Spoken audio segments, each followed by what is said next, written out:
Good evening, ladies and gentlemen. I would like to welcome you and call to order the August 2024 Planning Commission meeting. If we can, please have roll call. Dana Kemp, Here. Nanette Reese, Here. Wendy Birmingham, Here. David Wisdom, Here. Joseph Astrup, Bill Chancellor, Here. Jennifer Stevens, Here. Oscar Mosley, Walker Davis. Here. Thank you. We do have a first order of business. You may notice that we have 3 new names up here, and that also means that we must vote on a couple of positions within the Planning Commission. We have a vice chair position and a secretary position that need to be to gain officers. And at this time, I would like to open that floor for nominations and also make my own nomination. I'd like to nominate David Wisdom as the vice chair and Dana Camp as the secretary. Any other nominations from the floor or a second? I'll second that. All those in favor? Say aye. Aye. Any opposed? Thank you all very much. At this time, we'd like to open the floor for citizens' communication. This is to speak about anything that is not on the agenda for this evening. Okay, thank you. I'll close citizen communication and we will move to old business. Old business consists of 3 annexations that were postponed to date certain tonight from last month. I would like to ask if we can vote however you're feeling tonight on these and go ahead and push those to City Council. But annexations, are we having presentations on those? Is that you? Yeah, so, all right, yeah, so I guess I'll just run through just kind of as a refresher. So the Yarmio annexation is a recommendation of City Council for approximately 14.84 acres. General location is 8990 Hillendale Drive. Just want to go to the next one. Yeah, and so as you, I guess the next slide, please. Yeah, so as everyone knows, this is currently outside of the optimal boundary. The optimal boundary has proposed changes that does include this property, but the current optimal boundary does not. And y'all voted to postpone it to today's meeting as a result. And I guess I'll turn it over to y'all for any questions. Annexations do not require public hearing, commissioners, so if you have questions of staff. Yeah, I do have a question. So we decided at the last meeting, as I recall, and it's kind of the same situation for all 3 of these annexations, that since they weren't inside the optimal boundary, we wanted to take some time and figure out, have that discussion about optimal boundary in this area. We haven't had that discussion. There's no decisions been made, right? Correct. That's right. In annexations, if it was denied, then they could come back at any time. Is that right? Yep. Yeah. So on other items, on other applications to the Planning Commission, there is a year. Like if you are denied, then you can't come back for a year. And on annexations, there is no time limit.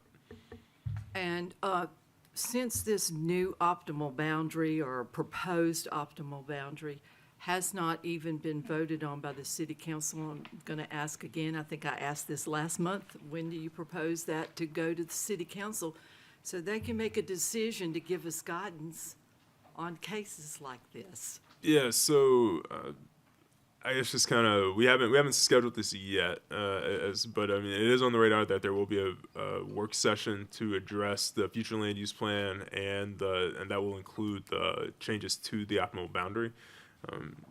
It's not on the schedule yet. I think ideally we'd have it scheduled before September. I think at the council level they postponed this. They postponed the decision on another annexation until their September 17th meeting. So I would think probably before then. Okay. So knowing that, and Well, so I'd like to make a motion, if I could, with the circumstances that are prevailing right now. I would forward this to the City Council with a recommendation to deny annexation. And I second that. I have a recommendation for city council for denial and a second. All those in favor, please say. We have a discussion. on Oh, that I'm motion? sorry, yes. I would like to speak against that recommendation of denial. I think that this is a situation whereby, you know, we feel fairly certain that the new optimal boundary will be approved. I mean, I don't see any reason why not. Staff also feels certain that it will be improved. There are lots of things going on with these families right now, and that I think it's just, we're really pretty much, I think we're cutting it, acting like we don't have the option to accept this, to say that our recommendation regarding the new optimal boundary will be accepted, and that we should be making decisions that are consistent with that new optimal boundary. And that's what the staff is also saying to us. So personally, I just think that also optimal boundaries are a guideline for us. They aren't written in stone. They don't necessarily mean that we can't go outside the optimal boundary, and there's plenty of recommendations that have been made over the course of time where we accepted properties outside the optimal boundary. So I just don't see any reason not to go ahead and pass this forward for approval. I think we're just cutting hairs here. We're splitting hairs just a little too thin, and that we should move forward with this with approval. I concur with Commissioner Astrup on this. I think, you know, our decision on this is not final. We're sending this to council for a final decision. And so while we don't have guidance from them as to the optimal boundary, we will have a final decision made by the same body on this particular item. So if we're waiting on guidance to make a decision on this item when they're going to make the final decision eventually, I think we should send it to them to make that decision, and I'm in favor of adding these regardless of the optimal boundary. Well, I understand both of your points. I, at this point in time, don't wish to move forward without backing from a codified plan. And so that's where I stand. It's not that I have anything against the annexations at all. It is just where we are as a city in making those decisions. And as chair, I kind of feel like I put myself out there without backup. So, And I would agree with our chairwoman, because as Mr. Astrup said, this is going to the city council no matter what. We have sent things to the city council before with a unanimous denial, and they have approved it over what we had recommended. So I feel the way our chairwoman feels. That's the way, you know, really it should be working. That decision is the city council's. We're here, we're a planning body. This plan is in place. It has an optimal boundary where it's at now. When we change the plan, then we have different decisions that we would Right. make. So, you know, that, I want to that's the integrity of the process is what I'm kind of, I guess I would vote for in this case. I would say this, that if it was just a matter of applying rules, then the staff doesn't need us, because they can apply the rules just fine. We're here to exercise judgment. That is, yes, there are rules, but maybe the rules right here aren't necessarily appropriate to be applied at this particular point in time. And so I would say that as a body, as a citizen body, that our job is to exercise judgment as terms of the application of the guidelines in terms of the public interest. And I think the public interests here support this. Let me ask one question to staff, and that is concerning Hillendale Road or Hillendale Drive itself. Is that maintained currently by the county? Yes, it is. Okay. What's going to trigger that the county is going to say to the city, we have to maintain it? So usually annually, I meet with the county engineer to look at new annexations and county roads that are affected by recent city annexations. And typically, when we have the majority of a road on both sides, then we accept that road for maintenance from the county. This road is actually a dirt road, and we often receive concerns from residents that live there now about paving the road. And so far, we've been able to defer to the county. okay, we do have a motion and a second on the table that needs to be moved forward. It is a motion for denial, but to move forward to city council. If you're voting to accept denial, please vote yes. If you would like to vote opposite of that, please vote no. Roll call, please. Nanette Reese, No. Dana Camp, Sorry. Yes. I couldn't even hear myself talk. It was fine. Now, are you ready for me? let's start back over. Nanette Reese, Yes. Dana Camp, Yes. Bill Chancellor, Yes. David Wisdom, No. Wendy Birmingham, Yes. Joseph Astrup, No. Jennifer Stevens, Yes. Walker Davis. Yes. Thank you all, and we'll move on to the next annexation.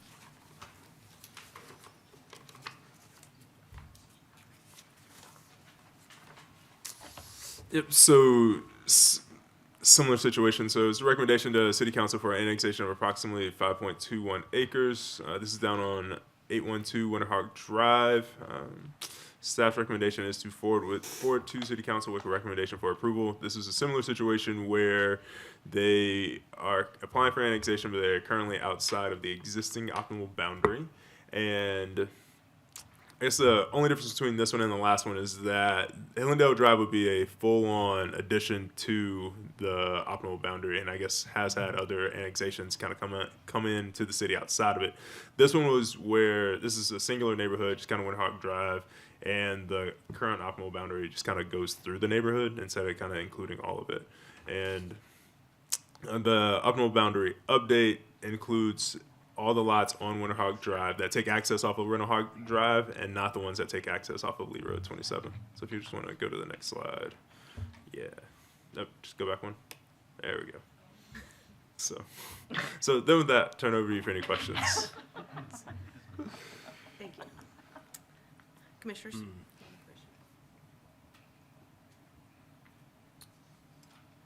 Do we remember the conditions for bringing those two lots that are south into the optimal boundary? Was that a, like? Yeah. So yeah. So this isn't.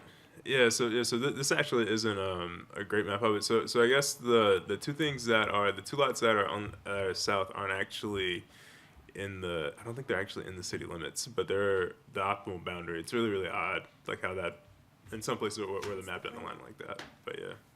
That's one of the things that I was mentioning. Like when this is one of the corrections on the proposed changes, just because normally, if we're going to include a neighborhood, we should include all the neighborhood. We shouldn't just kind of go through a neighborhood. And I think that was one of the corrections on the optimal boundary where it didn't really make sense that we were going to correct.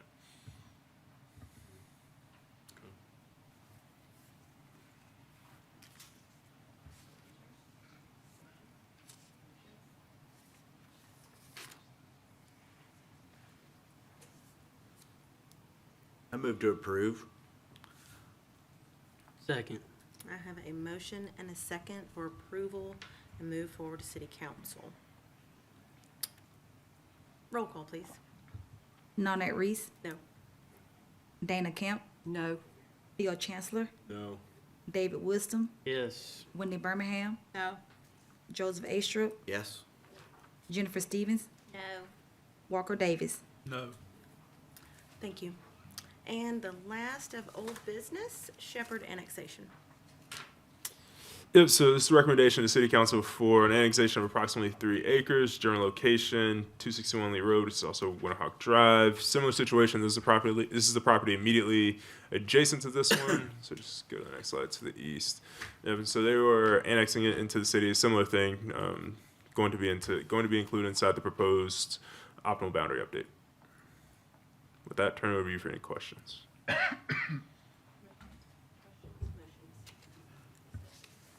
I move to approve. Second. I have a motion and a second. Roll call, please. Nanette Reese, No. Dana Camp, No. Bill Chancellor, No. David Wisdom, Yes. Wendy Birmingham, No. Joseph Astrup, Yes. Jennifer Stevens, No. Walker Davis. No. Thank you. We will now move to the consent agenda, and I need a motion, please, to remove the Mitchell Farms annexation from the consent agenda. I so move. I think we need a second. Okay, yeah, we need a second. Yeah, yeah. I'll second. Well, then Thank- discussion, so why are we calling this off? Yeah. Because it has additional, oh, I'm sorry. Oh, yeah. So the Mitchell Farms annexation does have other business on the agenda. So yeah. So since it has other business on the agenda, we're gonna take It's it. got plat too, Yep. right? Okay. Okay, so I have a motion and a second to remove Mitchell Farms from the consent agenda. All those in favor? Aye. Any opposed? Thank you. So, I'll move to approve the consent agenda after that. Second. thank you, with packet meeting minutes and regular meeting minutes from July. All those in favor? Aye. Any opposed? Thank you. Now, Mitchell Farms annexation request. Good evening. This request is for an annexation of approximately 127.32 acres. The property is located on Lee Road 146, commonly known as Moores Mill Road, and is approximately a half-mile east of Society Hill Road. The property is contiguous to the city on its northwest corner. The property that it is contiguous to is city-owned property here at the corner of Moores Mill and Society Hill.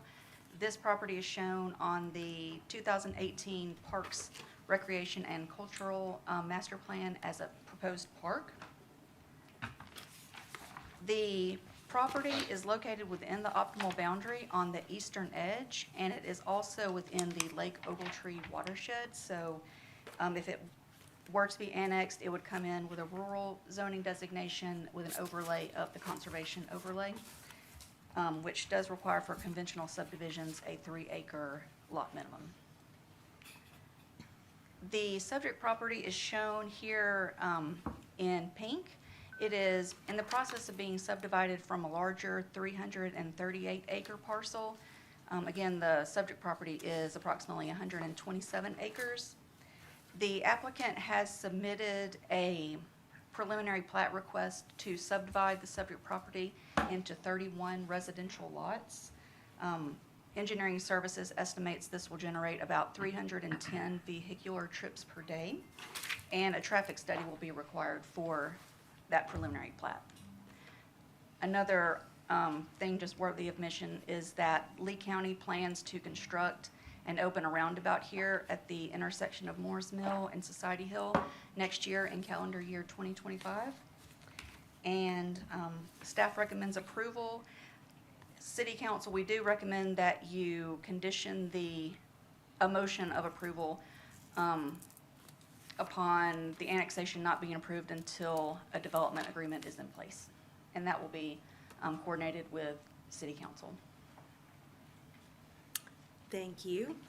Again, annexation does not require public hearing, so commissioners, discussion, motions, questions. I'll move to approve case AX 2024-020 to forward the city council the recommendation of approval with the condition that the development agreement is in place prior to annexation of the property. Second. I have a motion and a second. All those in favor? Aye. Any opposed? Thank you.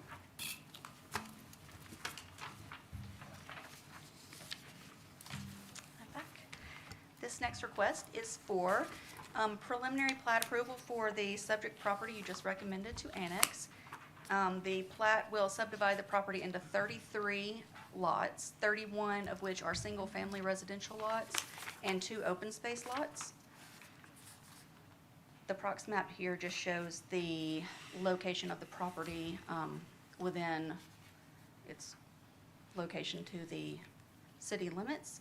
The preliminary plat here, again, 31 residential lots. The plat shows 5 new public streets, 3 of which stub out to the property to the north, this remaining 210 acres that the subject property is being subdivided from. Staff recommends approval. There are minor comments, and I'm happy to answer any questions. Thank you. Thank you. The preliminary plat does require a public hearing. I would like to open that at this time. If you'd like to speak about this project. Seeing no one, I will close the public hearing. Commissioners? Yeah, we have some. Oh, I'm sorry. I'll reopen it. Please come forward. Not exactly sure what to do, but my name is Becky Bell, and I live at Lee Road 820 in the county, and I'm just concerned about the traffic that this could cause. So we have a lot of traffic now on that road. And I understand there's going to be a traffic study, and at some point the county engineer will be involved, but I know that 146 is a county road, so, but this is going to be a city subdivision, so I have concerns about that. Okay, and your name and address, please. Becky Bell, I'm at 210 Lee Road, 820. 820. Okay, Yeah. I'm sorry. Thank you. Ma'am, I'm sorry. If you will, please sign in when you get a chance, right here at the front table. Yes, sir. John Sophocles, 530 Lee Road, 115. I am going to buttress her concerns. I have some prospect of coming back to teach after 5 years of retirement at Auburn University. To have that sort of traffic all added going in and down Moores Mill Road is just another added discouragement. I certainly appreciate Auburn wanting to build within Auburn, but the county folks are beginning to feel a little too pressed upon. Thank you for your time. Thank you. Please sign in. Yes, ma'am.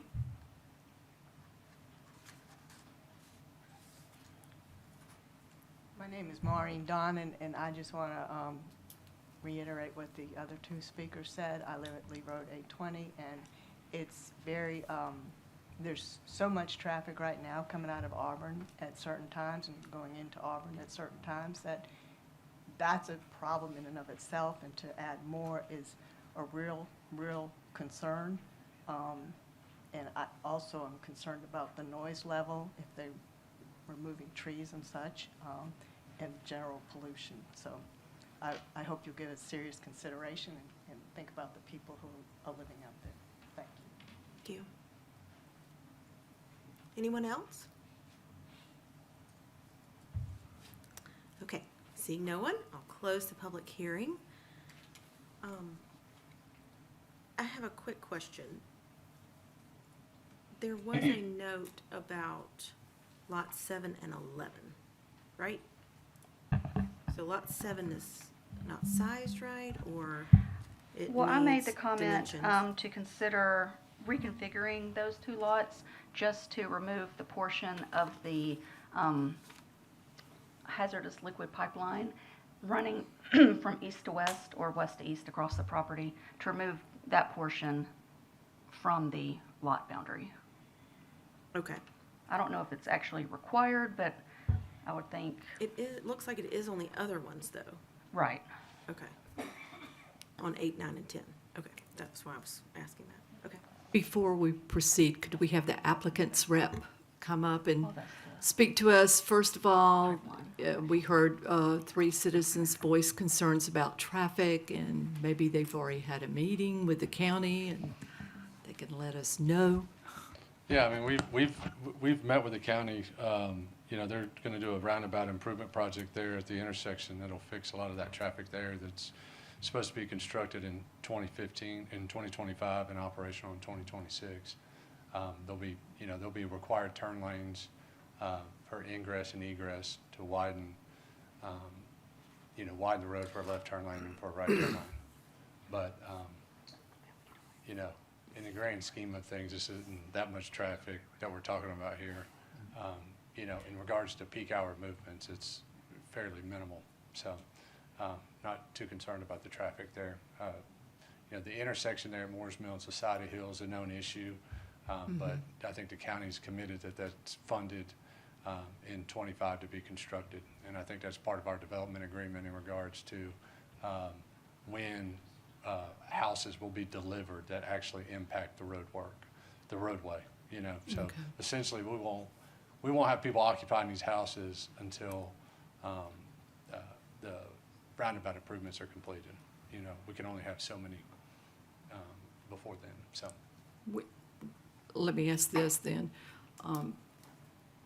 I know during the packet meeting, we had talked about the development timeline of this neighborhood. When do you see build out on this neighborhood? I mean, these are gonna be custom homes, so you're talking about probably a 15 to 20-month timeline for each house, from identification to actually fully built and somebody occupying.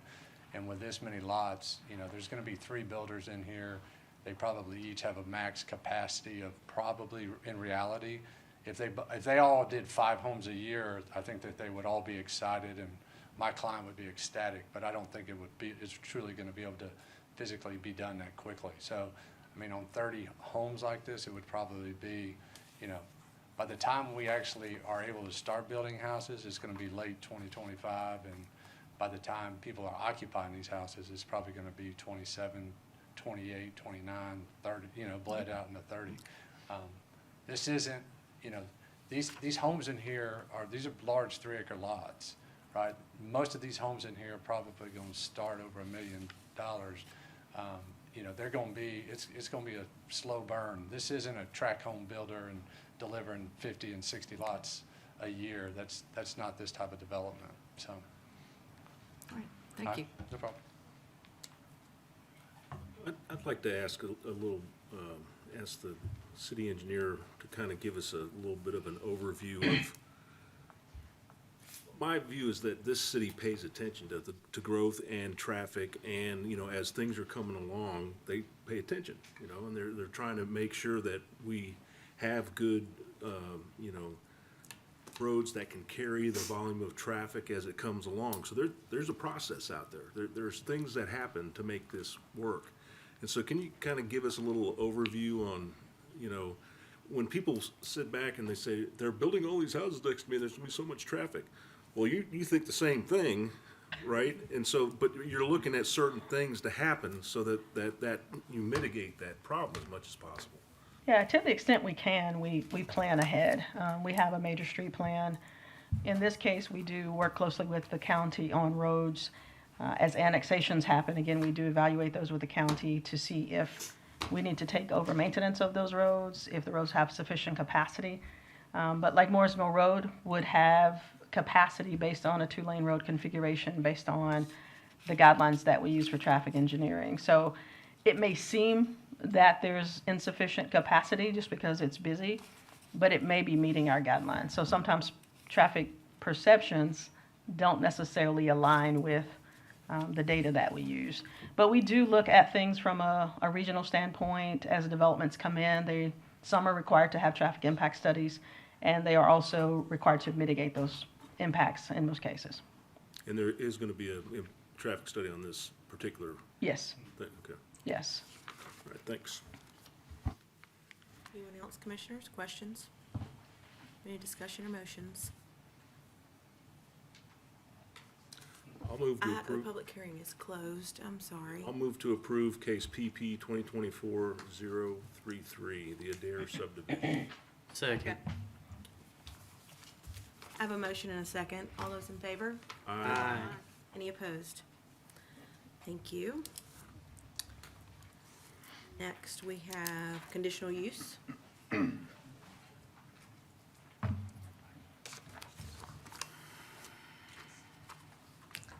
This is a request for conditional use approval of a road service use, specifically a ice vending machine to be located at 450 Opelika Road. The property is located in the Corridor Redevelopment District Urban. This property is east of Ross Street right here and west of Pitts.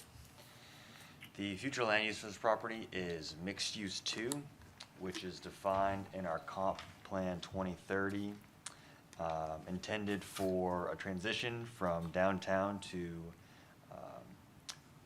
more suburban character uses and a mix of retail and adaptive reuse and horizontal mixed use. The site currently is mostly paved asphalt from a previous development that has since gone away.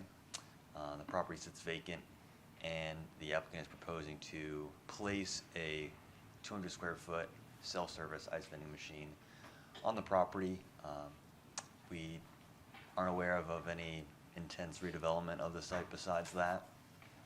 And we are recommending denial based on incompatibility with the future land use plan.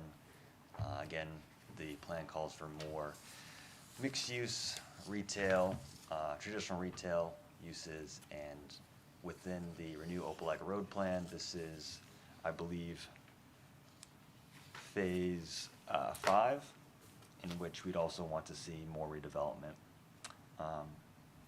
The city has requirements along the roadway, but just in regards to the site as a whole. So happy to answer any specific questions. But And I have one question. Sure. What would be the zoning that would be appropriate to allow this type of? So CRDS up along Opelika Road, further down past Dean, all other road service uses are permitted by right. And so that would be the most applicable. Okay. That's just further down the road? Yes. Okay. Thank you. Thank you. This does require a public hearing. If anyone would like to come forward to speak about conditional use item at hand. Seeing, So yes. just where Can you come forward, please? Hi, my name's Jamie Adams. I'm with Lorna Group, and I don't know if this is the appropriate place for me to talk to you about the approval of the ice house. Are you the applicant? I am the rep? applicant. Oh, okay, great. This is the public hearing. Okay? You can speak at any time, but if you want me to get through the public hearing, then you can come back up if you wish. I'll wait till you get through the public hearing. Thank you. So, I wouldn't go far. I'm not seeing a rush up here. Is there anyone who would like to speak on this agenda item? Seeing no one, I'll close the public hearing. Yes, sir.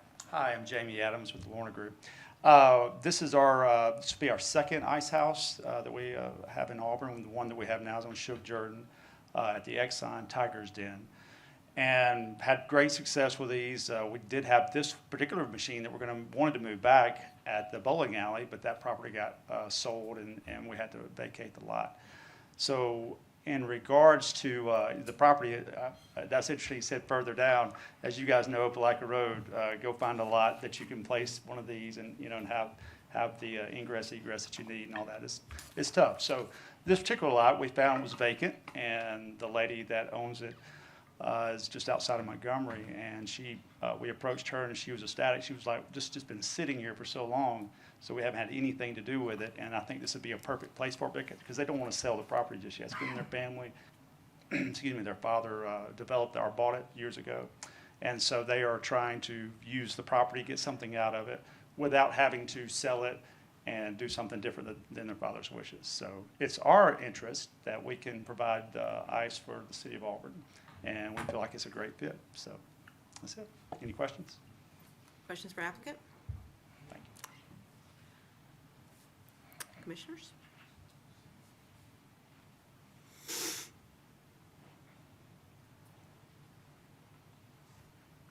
Can I make a motion? Dan? Okay.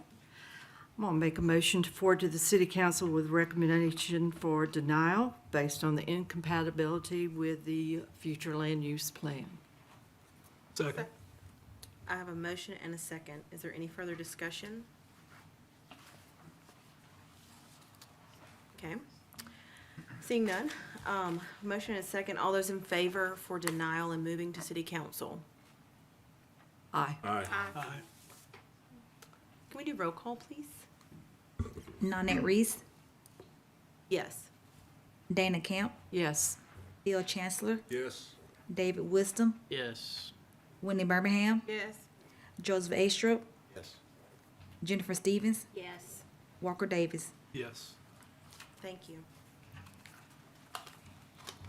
Next item is a waiver.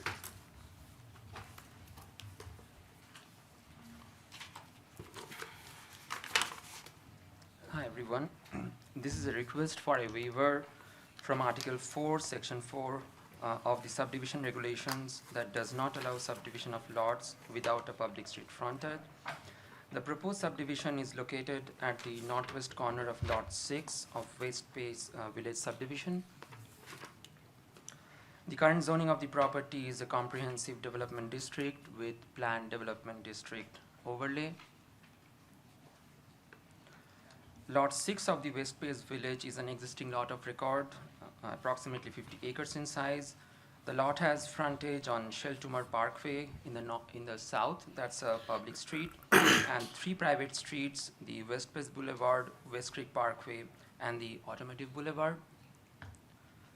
The applicant wishes to subdivide a portion of the northwest corner of the subject property, creating a smaller lot of around 4.8 acres and a bigger lot of 53.2 acres. The waiver would allow the smaller lot 6A to have access through the West Creek Parkway, a private access right-of-way 60 feet wide, and West Pace Boulevard, another private access right-of-way with varying width. There are 2 existing hotels northwest to the junction of West Creek Parkway and West Pace Boulevard around this location, so these 2 hotels already exist. The proposed land use for lot 6A is also a hotel. So staff supports the waiver request as the private drives have a width greater than or equal to 60 feet, does not hinder emergency vehicle access, has a fire hydrant close to the property right at this corner, and the proposed land use for a hotel is in conformity with the existing and future land use. Thank you. Thank you. Any questions? This waiver does not require a public hearing. So commissioners, I'll move to approve case WZ 2024-008 West Pace Village subdivision. Second. have a motion and a second. All those in favor? Aye. Any opposed? Thank you.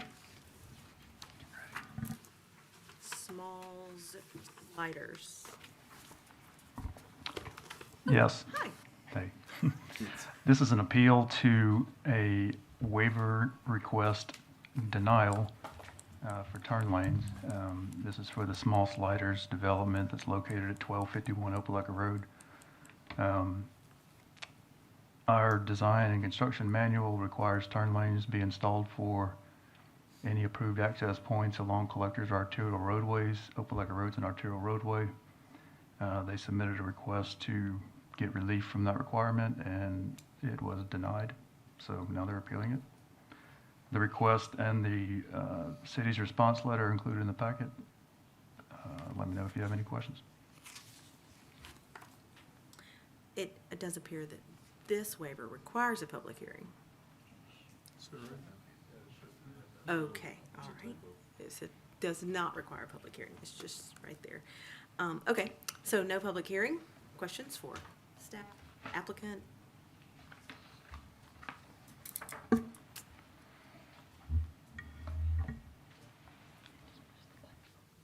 Good evening, Brett Baskman with the Foresight Group. On Small Sliders here, just to give you a little bit of background, we're on the site of an existing 3,000 square foot restaurant is on the site. Our plan is to tear that down and replace it with an 800 square foot restaurant with drive-through. Along this portion of Opelika Road is where the Opelika Road improvements have been completed. You know, I feel like the improvements look great and are functioning like they're supposed to. I feel like if you drive through that section of Opelika Road, you slow down when you're in the median, and then you hit the gas when you get out of the median and back to the suicide lane sections. So I think the improvements are working well through there, and helping controlling the speeds, as well as, you know, there's reduce the number of crashes and those types of things. So I think we're seeing improvements there. You know, as part of this project and as part of the Opelika Road improvements, the whole goal is for that corridor to be redeveloped. If we were to just remodel the 3,000 square foot building as is, you know, we wouldn't be here. We'd be able to keep our curb cuts, right? The reason why we're here is because we're tearing down the building. We're redeveloping the property, and that triggers the current regulations to be implemented. You know, I refer to it as putting lipstick on a pig.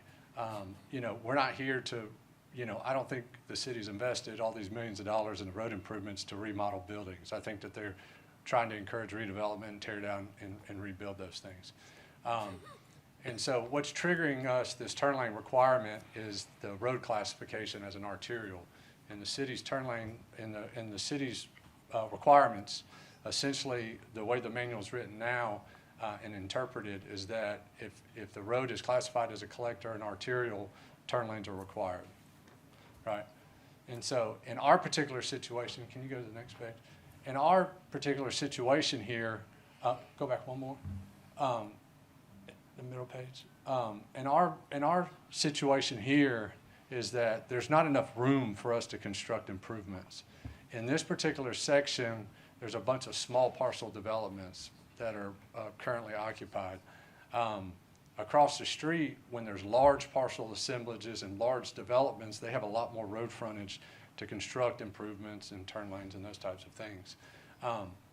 And so on ours, for us to install a turn lane, we would have to install the turn lane on someone else's property. So that would require permission, whether that's purchasing an easement or purchasing right-of-way to put that decel lane on their property. And so I'll show you the plan here in a minute and just talk through you. But I think tonight there's three options that are out there. Option one is you deny the waiver and our project dies, goes away. This would be, this is a new to market tenant that would be the first in Alabama. And this was the first city they selected to go in. So that would be unfortunate. Second one would be to approve the waiver, right?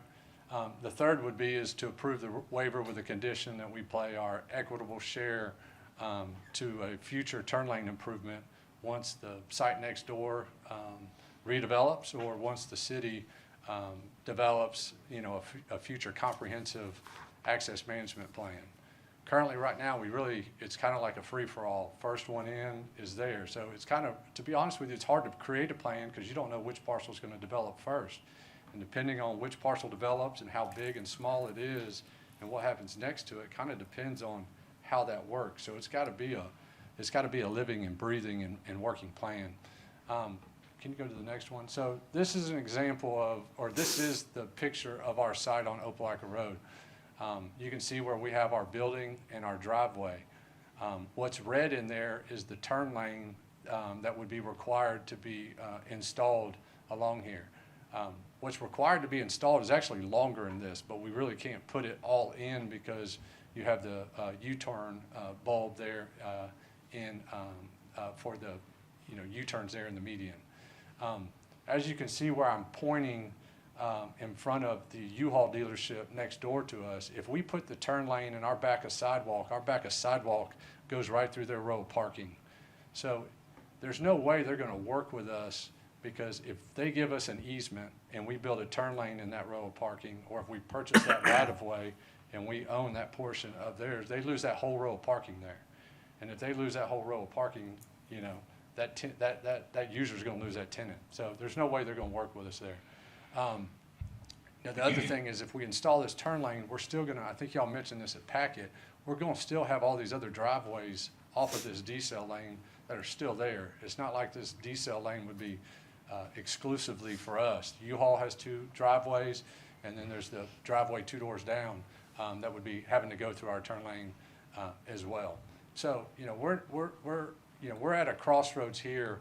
We were hoping to actually have been under construction at this point.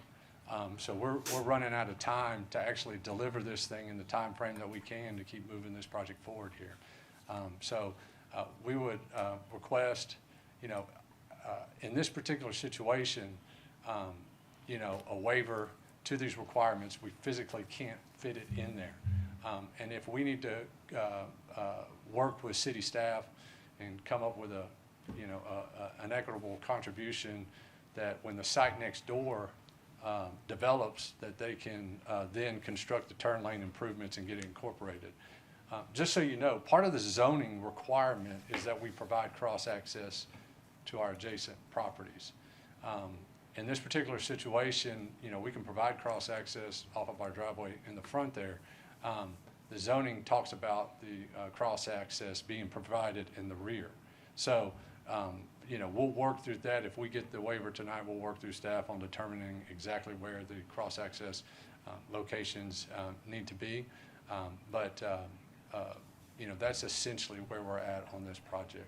So Be happy could, to answer could you your go back to one Yeah. slide to your outline? Yeah. So your client would be amenable to option 3 then? Yeah, I mean, if that's what we need to do, I mean, we're not asking for a free ride here. We're hoping to get this project moving forward. Yeah. You know, it's, you know, we've done something similar like this before, so Okay. it's something I think we're acceptable to doing, if we can get this project moving forward. Okay. It's better than the alternative, right? The alternatives, so. Is there any concern about stack space of vehicles if you don't put the turn lane in? Yeah, I with mean, decel lane? yeah, well, this is a 4-lane section. You know, if this was a 2-lane section, I'd be a little bit more concerned about that. This whole corridor, there's not a turn lane out there right now except for across the street. And so, you know, ideally, would we want to have one? I mean, yes, you would. But in this circumstance, it's not. I think that this area has functioned. I mean, we have NIFRs just a couple doors down that are going to be operating same time, same peak times. You know, I'm not aware of issues that they're having there. But this is mainly drive-through? Yeah, this will be mainly drive-through. So, Yeah, it'll be mainly drive-through.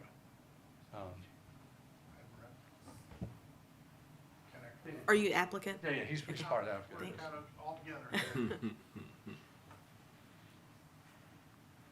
I'm John Benner. I live in Birmingham, Alabama. I'm with Genref Properties, working with Smalls and Brett to get this accomplished. The problem we're having is the franchisor's schedule on how many stores they want to open. I'm going back to your question about option 3. That can't delay the process. We've already kind of been put on notice. We get going or we move into another site. It's all, again, that's out of our control. That's from the corporate down to the franchisee. So option 3 presents problems. I think something like that could be worked through. We would need to figure out something that didn't delay the process. And then secondly, I think you were asking about on-site car stacks. This property is deep. How many feet deep is the lot? Yeah, it's like 300. Yeah, it's over 300, I think, feet. There's plenty of stacking.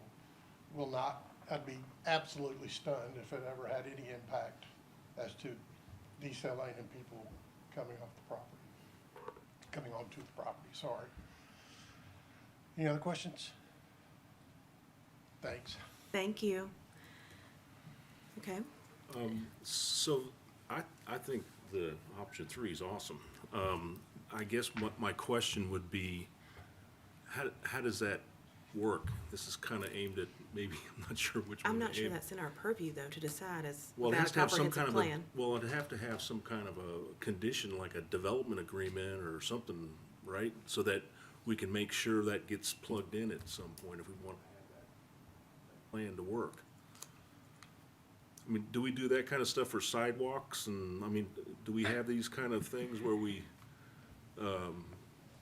you know, because one of the points that was made by the representative was, first one in the door pays for the whole thing, you know, and this has got so many problems all the way along that road with so many curb cuts, and I know the city wants to get to a point where this is all completely redeveloped and rebuilt, and, you know, we have a lot of good cross-access and one entrance into all that. I mean, that's a good future to think about. So, you know, if we could lean forward and look at it as a holistic sort of approach,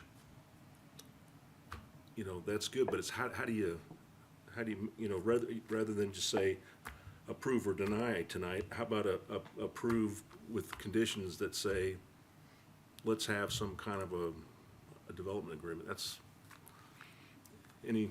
I think cross-access is easier than a Amen. pool of money, so to speak, for Oh, so this. that suggests just work with the cross-access the way it is? Well, it's already in our rules and regs. Let me ask the city engineer a question. how many more properties right in this area on Opelika Road are going to have to be redeveloped for us to trigger a plan to take care of all this redevelopment? So I've started working on that. Okay. I have not spent a lot of time on it, but it's definitely something I've looked at from a preliminary perspective. I am not aware of any other properties that will be redeveloped along this corridor anytime soon. But there may be some other talks with city leadership. I'm not aware of any others. And in that thought process that you've had, cross-access would not impact the decision to move forward with something different in the future? Say that again, please. Well, so as they redevelop and they have cross-access already, that wouldn't impede your decision to make a comprehensive plan to put in place? No, it would not. Thank you. Phil, to answer your question, sort of, we have, our design guidelines allow for, we have a sidewalk fund that we have for areas that develop and we may not necessarily want sidewalks, say, the Walmart market at Donahue and Sugar Jordan. It's probably not a good example because Sugar's a state route. But there are some locations where sidewalk is not desired. And we have the developer pay us those funds. We are allowed by our guidelines to use those funds for sidewalk in other locations around the city. And we don't have a turn lane fund, for lack of a better word. And I don't know, you're asking if we can, or you can condition an appeal. That would be the first that I would experience since we've had our manual since 2011. Right. I think from my lens, you need to either vote it up or down, Okay. as I read the guidelines. That But helps. Any other discussion, questions, motions? I move to approve the waiver. Second. I have a motion and a second. All those in favor? Aye. Aye. Any opposed? Thank you. Okay. Text. So this is a zoning text amendment, 1 in urban core residential use provisions. And so the action recommended is amendment to section 50702 urban core district development and design standards, residential use provisions. Let me go to the next slide. So for anybody who's kind of perused through our zoning ordinance, we have a litany of tables, a lot of reading. Gets very nuanced in certain places, very explicit about what you can and cannot do, down to percentages, feet, widths, etc. And so this clause here is what I want to bring your attention to. No more than 30% of ground story street frontage shall be used for residential uses in the UC zoning district north of East Thatch Avenue. And so this is one of the things that we wanted to amend, just to make sure that as property redevelops in the UC district, that there was not going to be a greater omission of commercial space in the UC district. So we wanted to include this zoning text amendment. So if you want to go to the next, yeah. And so what it would put in is additionally no more than 30% of ground story street frontage shall be used for residential uses in the UC zoning district on the following streets. 1, other than noted above, all streets north of East-West Thatch Avenue. 2, South College Street, south of East Thatch Avenue, and then Southgate Street, south on East Thatch Avenue. So if you want to go to the map, please. And so here's a visual representation of kind of what this would do. And so, like I was saying, so the entire focus behind this, just for audience who may not be aware, sales tax is the driver of the city. It is our livelihood. And so when we get redevelopment in what is our densest zone in the city, we would like to have commercial there to take advantage of that. And just the current reading the current text would allow for omission in a lot of areas that would then leave us out, would leave commercial out of those projects. And so this is one of the things that we wanted to do. That would be a tweak to make sure that as those projects redevelop, that commercial space is not omitted from their projects. James. Okay. Questions? Yes, this does not require a public hearing. Oh, no, I actually think this does require a public hearing. Oh, it does? Yeah. It just doesn't say that. I would like to open the public hearing at this time, if you'd like to speak on this zoning text ordinance amendment.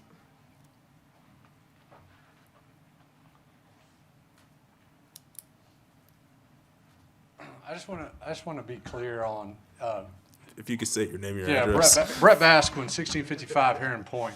I'm here as a resident. Fresh off his victory.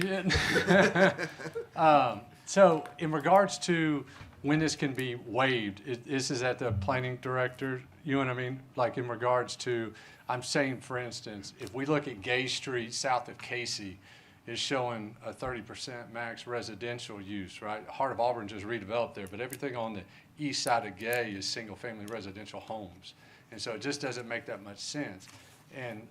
But as long as there's a caveat in there where we don't have to come back and get a waiver or that, is this an administrative approval that gives the planning director? So you're talking about projects that are already constructed or No, vested? no. I'm talking about, I'm just saying. Could you go back If to I'm the gonna tear map? it down and rebuild it new. Thank you. Yeah. You know what I mean? I would have a 30% max on first floor residential on South Gay, right, south of Casey. Yeah, so there are no restrictions there. No, on Gay though, it's yellow, 30% or yellow, less yeah. of ground floor street refronting That's allowed on for the- residential. Yeah. You see what I mean? Yeah. So if I had to get it, what's the process of, is there administrative? Yeah, so as it reads in the table right now, everything in 5.3 is subject to, I guess you could state a justification to me, and then I guess I could waive it. Okay, all right. I just want to make sure that that's on the record and known. I mean, I think it's in the text, but I just wanted to make sure of that. I mean, I understand trying to protect the commercial nodes there. It's, you know, a lot of these areas are going to be forward-thinking. You know what I mean? We got max on Burton Street, and Burton Street is all residential. You know what I mean? So that's all. All right, thank you. Thank you. Anyone else who'd like to speak at the public hearing? Seeing no one, I'll close the public hearing. Commissioners? Yeah, I have a question to staff. 30% or less on the ground floor. Why was 30% chosen? Yeah, so that just stems from the last update, just kind of what the last plan showed. They just kind of landed on 30%, so that's just kind of a carryover from the existing language. That's not anything that we kind of innovated on now. I think it's just that the feeling of, like I said, just with sales tax being the lion's share of it, and then with this being the densest area in town and seeing seeing more density and more foot traffic, we think it just makes sense that these corridors don't become just residential, that these corridors do have commercial square footage to them. Okay, and I don't want to put you in a corner, but tell me, for what reason would the planning director waive this 30%? It'd have to be a really good justification. I guess I don't want to say that I wouldn't waive any. I think it'd have to make sense, and I think it would be with a lot of heavy consideration and thought.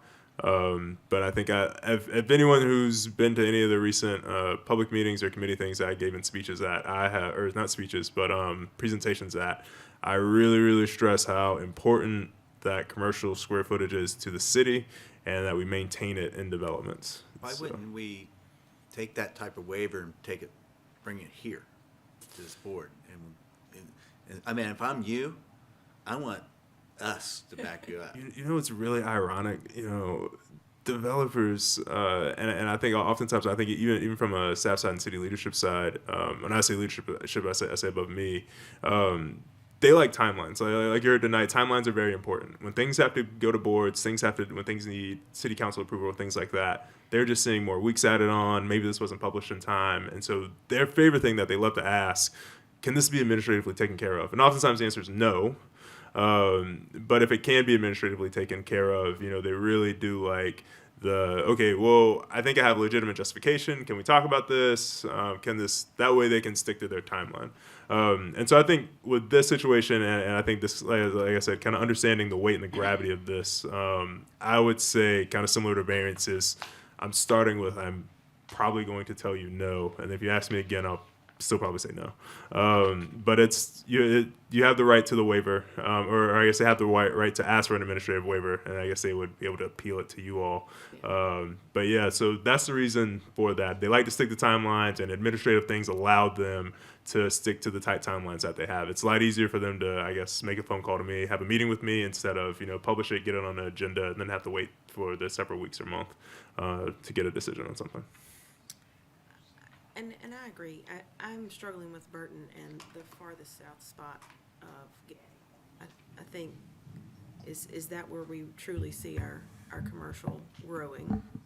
I will note that the opposite side of the street is a different zone, and so there'd be different regulations on that. That's already built out. That's already built out, yeah. Still It's part of I Auburn. find hard to, okay. Okay, that's all of my Yeah. comments. Commissioners? More questions, Well, motions? I'll move to approve ZT 2024-001 Urban Core Residential Use Provisions. Second. I have a motion and a second. All those in favor? Aye. Any opposed? And that concludes our new business. Now we'll move to other business. Oh, me. All right. Other business. The applicant is seeking an appeal to the denial of a design and construction manual waiver regarding deceleration lanes along arterials and collector roadways. This is specifically for the Reeves Townhomes project, which is located on Ogletree Road, just north of Morgan Drive. As stated earlier, the manual requires that they're installed at all permitted access points along those types of roads. The applicant submitted a waiver request. We subsequently denied it. I will note that the requirement for these turn lanes were mentioned, sorry, that wasn't me. The turn lane requirements were mentioned during the PDD rezoning request when this came to this body, as well as being a requirement by Mr. Koblenz when it went to the city council for the PDD request. So I'm happy to answer any questions. Okay, Okay, there we are. thank you. Thank you. This is a waiver and does not require a public hearing. Man, we've seen this. We've seen these guys. Going to get it right. So, commissioners, questions for staff, applicant? Motions or discussions? I need to understand a little better what we're asking. Yeah, do you mind pulling up that, those slides for me, please? All right, so when this was originally done, when this PDD was approved, or when it was going through the approval process for the rezoning, there was a requirement, and we actually delayed, there wanted some assurances of the traffic study. So we performed the traffic study. At the time when we did the traffic study, it was tied to this as well as improvements up at Ogletree Road and Moore's Mill, because there was an expansion of the shopping center up there as well. At the time, we were originally requesting 70 or 80 units here. We reduced it down to 50, so what got approved was 50 townhome units on this property. It has thus been reduced further down, and we're at 42 total townhomes. You can go to the next one. So this is the excerpts from the design and construction manual. Straight out of the design manual, I just clipped them and put them in there and highlighted yellow in regards to left turn. High volumes of left turns may warrant construction on left turn lanes on 2-lane and 4-lane roadways. On the right turn, high volumes of right turns generated by developments may warrant construction of right turn lanes on 2-lane and multi-lane roadways. And then the third one down there, this is the one where basically it states that along all arterial or collector roadways in the city, unless determined by the city engineer based upon development parameters and traffic projections, that turn lanes are required no matter what. But we did do the traffic study, right? And what the traffic study shows, if you don't mind, go to the next one. What the traffic study shows is that the turn lanes on Ogletree Road in front of this area are not warranted. Now, in regards to right turn lane, on this right turn lane, the right turn lane requirements are based upon the speed limit of the road, the amount of traffic on the road, and the amount of people turning right on the road. That blue line right? That's kind of like the fence, right? So if I'm on one side of the fence, it's warranted on the right. If it's on the left side of the fence, it's not warranted. You can see in this particular, on the right turn lanes, it's pretty far away from the line. We're not close to the line in regards to the right turn lane requirement. If you go to the next page, this is the left turn lane requirement. So the left turn lane requirement, again, it's based upon speed limit, and it's based upon the opposing traffic, right? How many people are going in one way, going against the other? The opposing volumes dictate that. In this particular case, it's the same thing. The blue line is the fence. Everything on the left of the fence is not warranted. Everything on the right side is warranted. As you can see here, you know, both of the turn lanes are nowhere close to being warranted, right? They're not even in the ballpark of being warranted. If you don't mind, going to the next one, please. So, traffic and future growth. I will not argue with you that Moore's Mill has a lot of traffic, right? This was from our traffic study when their counts were collected. There was about 18,000 vehicles a day on Moore's Mill. There's about 11,500 on Hamilton.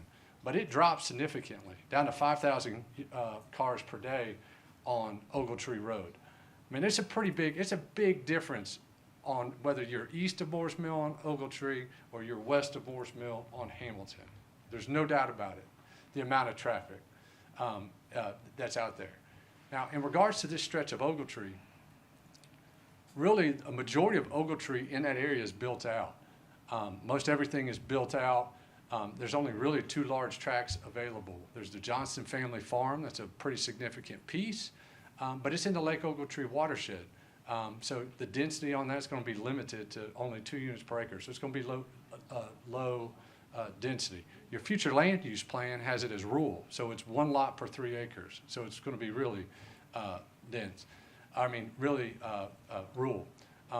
Then you have the Smith family property. So there's about a 135-acre tract that fronts Ogletree Road, but there's limited on sewer availability in that area. Part of that property is in the Lake Ogletree watershed, part of it's in the Moore's Mill. But again, its density is going to be limited because it does not have access to sewer. We do have the future Lake Wilmore Park that's under construction. The city estimated that that would be about 150 vehicles per day added to the road, which is, again, in regards to the current 5,000, is fairly insignificant. Wrights Mill Road, Wrights Mill Road and Moore's Mill. Moore's Mill Road kind of leads between Beauregard and the city, and it has grown in traffic in the 20 years I've been there. In regards to Wrights Mill is not, right? Wrights Mill is kind of limited on what it can do because you have Chewacla State Park there, right? A lot of people use that as an east-west going to Montgomery, the back way to 85 from that side of town, but it's fairly, in regards to overall traffic, it's nothing towards the Moore's Mill classification. And so what I'm telling you is like, we don't expect the traffic on Ogletree Road to double, right? It's going to grow some with some of these developments, but we're not talking about a huge increase in traffic there. The turn lanes that are, in order for us to put in these turn lanes, the turn lanes we're being required to put in are the same ones we put in at Shug Jordan and Opelika Road, same one we put in at South College, and in any major intersection, because it's based upon speed limit.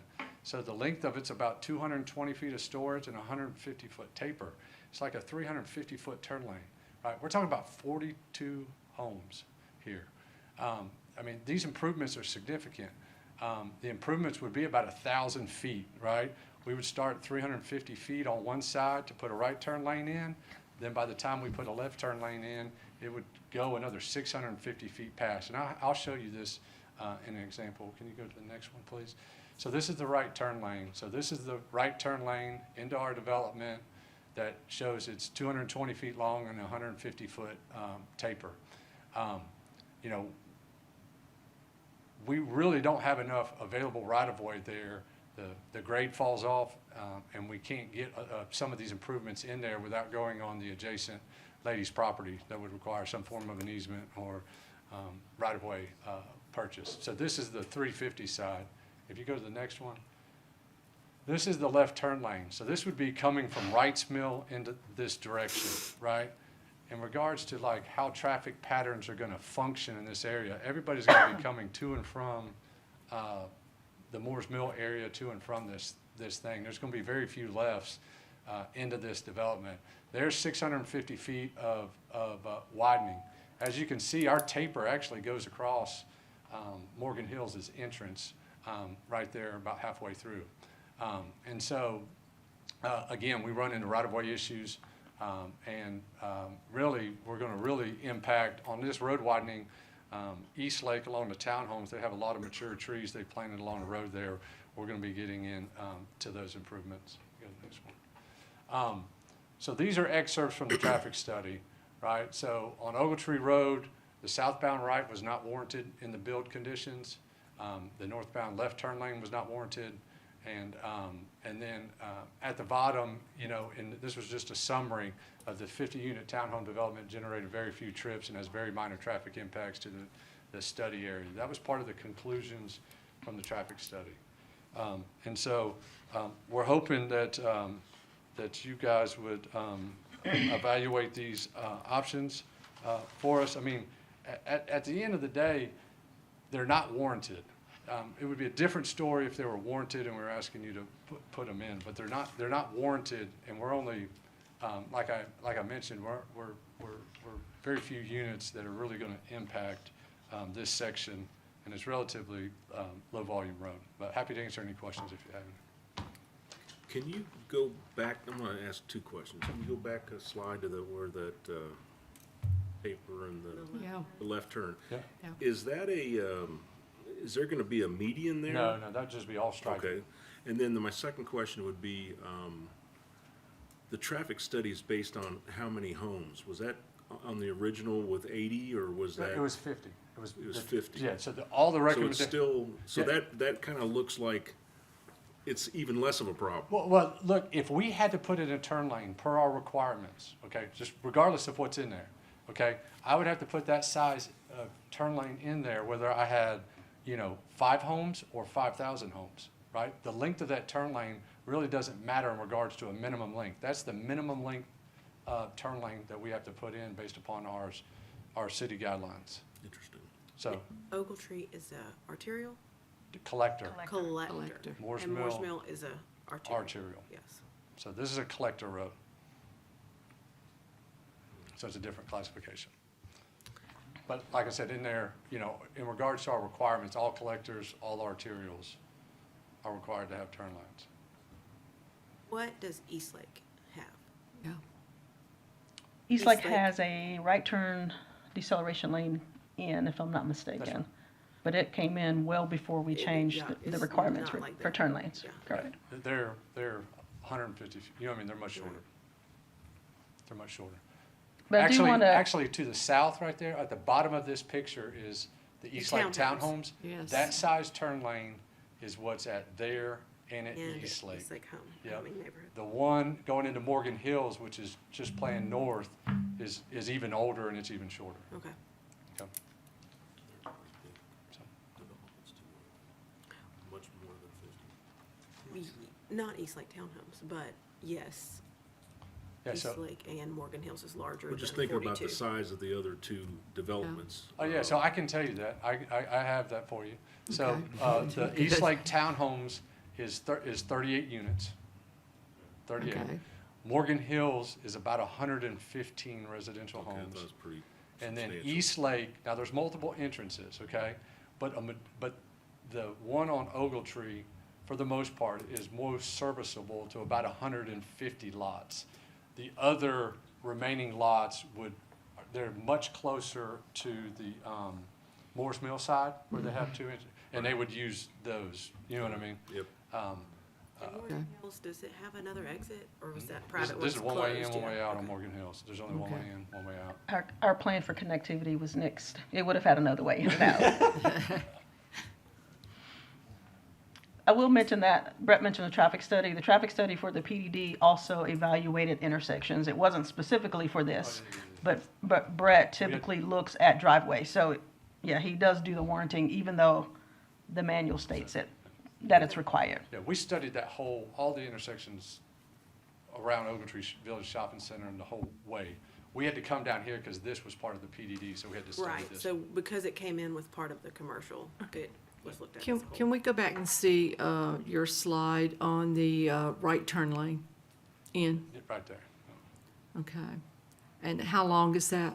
It's 350 feet in total, 370. It's 220 feet of full width, and then it tapers over that 150 at the back there. So- And that's much longer than the one basically across the street at Easton Court? Yeah, yeah. Why, is that because the Regulations regulations changed? Cities' adopted regulations have changed. Okay. Okay, so How close are you to Goose? Hollow. Yes. Yeah. So, If this where we were- tie in there, okay, where we're tying in right now, there's about 150 feet to East Lake, okay? And then from East Lake's entrance to Goose Hollow is probably about another 700 feet, 800 feet. But I mean, the length of improvements, this 1,000 feet, right, is, you know, it's a significant, you know, it's significantly more improvements here compared to the other ones that are in the area. Almost twice, it's more than twice the size of those, so. I have a question for Allison. Why do we have to have a turn lane that's so long for such a pretty small development? Because it's based on the speed limit of the road, And that Basi- is 45. 45. Yeah. 45, so that's to get people to slow down To get- time? Yes, so someone may be traveling 45 to turn into the development. So that lane is based on that guideline.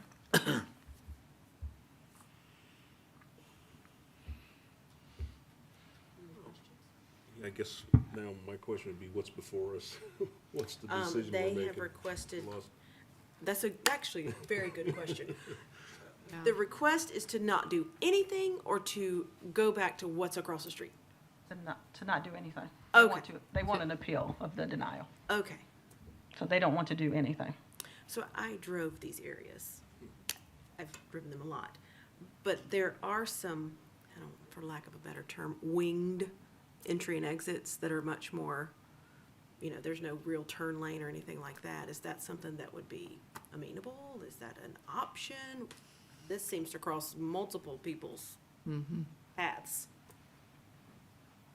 I guess I'm asking. Like That's it. 2051 and Overlook and even, So remember, those developments were approved before we changed the requirements. And I was trying to remember when we changed the requirements for turn lanes on collectors and arterials, irrespective of a traffic study. And that was done actually, Kevin Cowper was our assistant city manager, so it's been that long, at least however many years ago that was, 7 or 8 years ago. And our goal is to preserve the capacity of our roadways, getting the turning traffic out of the through movements. So, yeah, the traffic study may say you don't have enough opposing traffic. The graphs that Brett showed in his slides. But for us, we're trying to, Phil asked about how do we look long-term when we were talking about the development east of Society Hill Road. This is one of those things we try to do, is preserve the capacity of our roadways.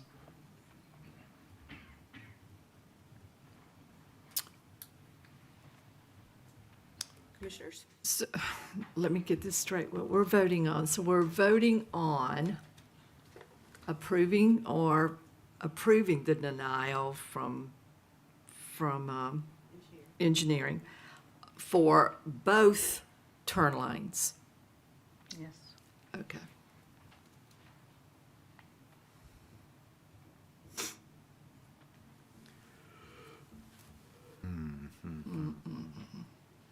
Yeah. I move to approve the waiver. Okay. You're approving the waiver. Got it. He is approving to move forward with no turn lanes.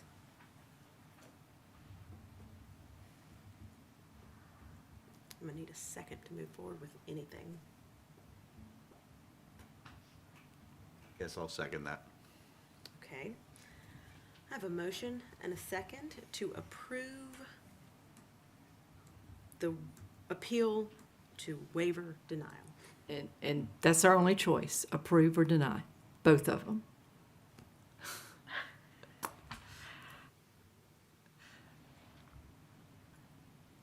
I think you can split them. Now, I'm probably going out on a limb. Go ahead. Let's hear the Because limb. it's two different, one's a right turn deceleration lane, one's a left turn lane. Let me make sure, we denied, let me make sure, hold on. Let me see. And we can't change the length of them. Yeah, That's that's, the stickler. yeah, I think when you're, It's the speed, though. yeah, but engineers always over-engineer things. Oh, come on. So the request was to waive both.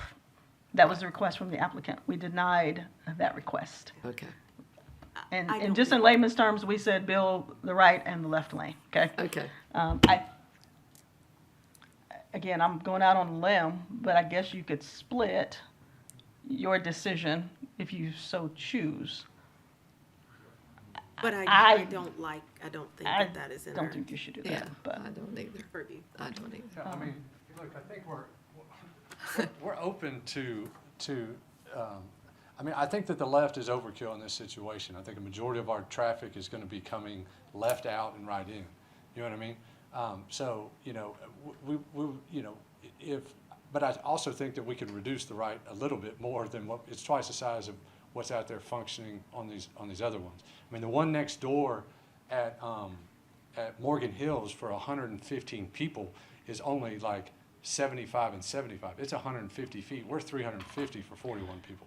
You know what I mean? So I think that if we want to, if y'all feel more comfortable about trying to maintain the right, get something more comparable to that, you know what I mean? I think that we would be open to that, but we think that the left end is overkill because it's, you know, there's going to be very few of anybody entering from that direction in our minds, just based upon the data we have on the trip. Something went wrong. Please try again. Oh, Sorry. do I need to restate that? I don't know if that was, somebody's telling me that. I thought that was just my conscience, but. So approve or deny is really where I feel like we are. We are landing with approve or deny. I think that should another conversation happen with DRT respective to whatever y'all decide to do something different, that's all I feel like can happen at this point. Okay. So I have a motion and a second on the table to approve this. So I have another question then. So how would DRT Yeah. adjust this in any way? I mean, so let's say, we say, gosh, I'm not even sure if I can go make a good example of either way. How would DRT influence whatever, you know, we make a decision, how does DRT play in this to influence what comes out in the end? Maybe, I hope that made sense.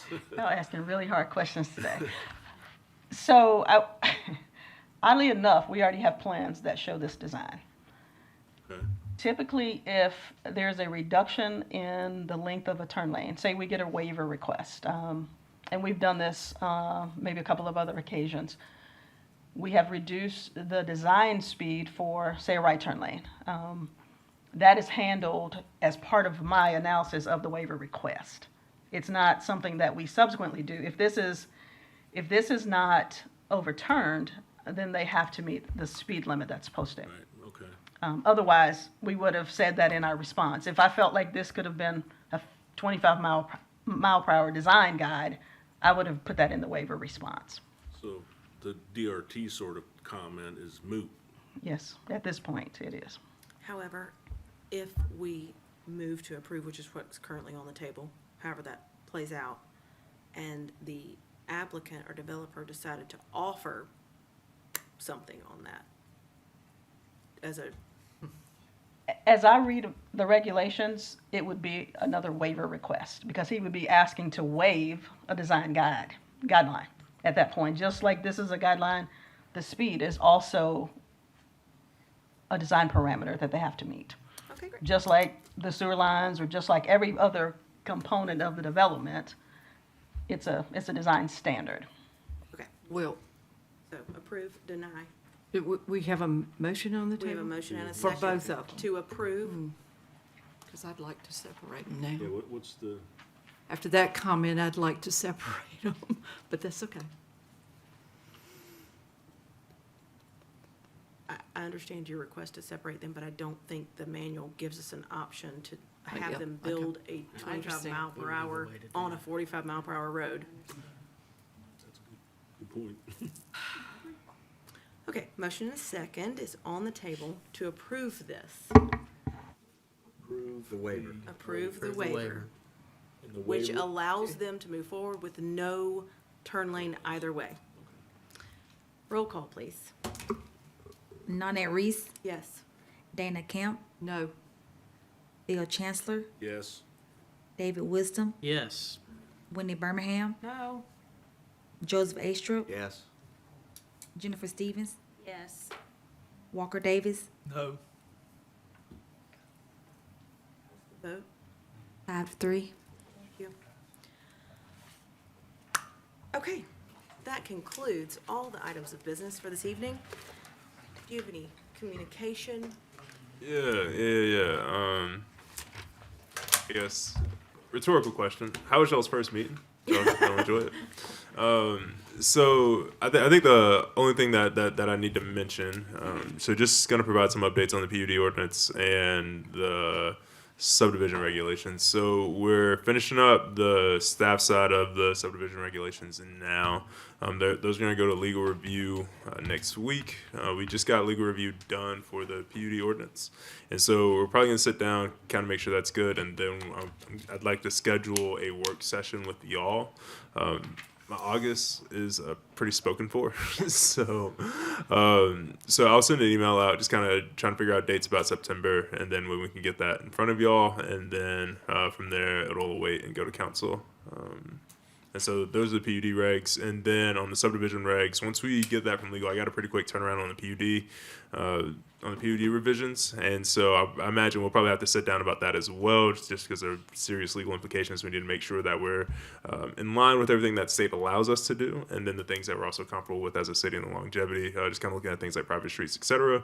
And so hopefully that one has a quicker timeline. We can get that back onto the September agenda for the updated subdivision regs and also the bylaws changes as well. So if y'all get an email from me just kind of about scheduling for September for a work session in the evening sometime. Okay, perfect. A motion to adjourn. Before we have that motion, though, I'd just like to make a point that the 2040 planning effort is in full swing now, so they're starting to have meetings. And I was able to attend the transportation committee meeting the other day, and it was great. There's people are there, they're engaged. The ones that have been tapped to be the kind of the MCs of the thing are doing a great job, and I highly encourage everybody up here to go. Everybody out there too, go see this stuff going on, because it's where we're heading. Thank you, Phil. Motion to adjourn. So moved. motion to adjourn. All in favor? Aye. Thank you.